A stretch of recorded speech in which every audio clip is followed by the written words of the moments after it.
Fécamp est une ville d'environ 18 000 habitants qui se trouve dans le département de la Seine-Maritime en Normandie. David Roussel est le maire de cette commune. À Fécamp se trouve un port de pêche, de commerce et de plaisance.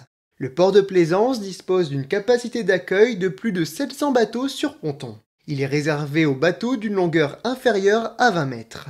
Au bord de la mer, à l'extrémité de la jetée nord et près de l'entrée du port, on découvre le phare rouge, d'une hauteur de 14,5 mètres et qui a été construit en 1836.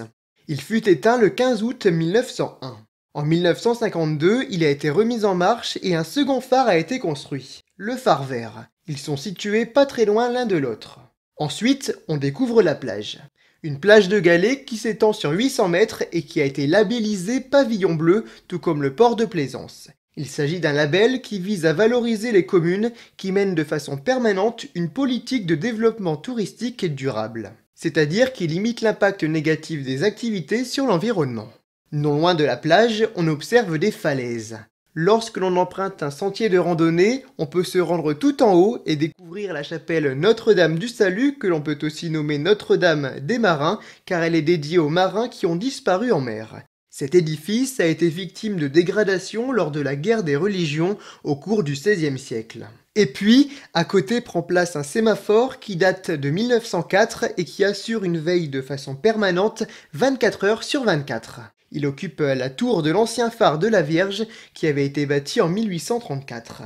En poursuivant la balade, pas très loin du centre de la ville, on tombe sur une grande bâtisse, le Palais bénédictine.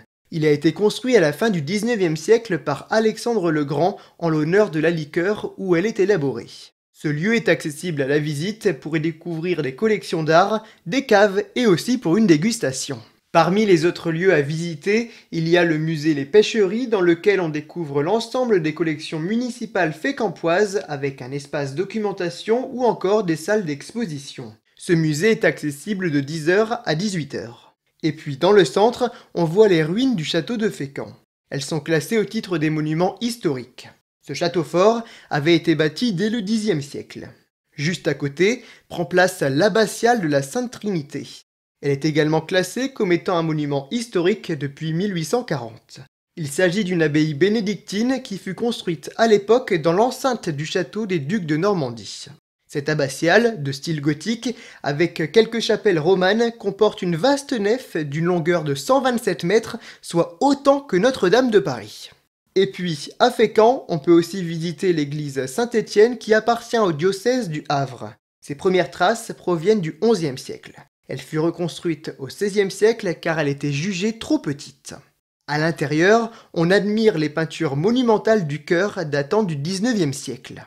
Pour ceux qui souhaitent rester à l'extérieur, il est possible de se poser dans le jardin public qui comporte un petit plan d'eau et une aire de jeu pour les enfants. Pour obtenir plus d'informations sur Fécamp, sachez que la ville dispose d'un office de tourisme.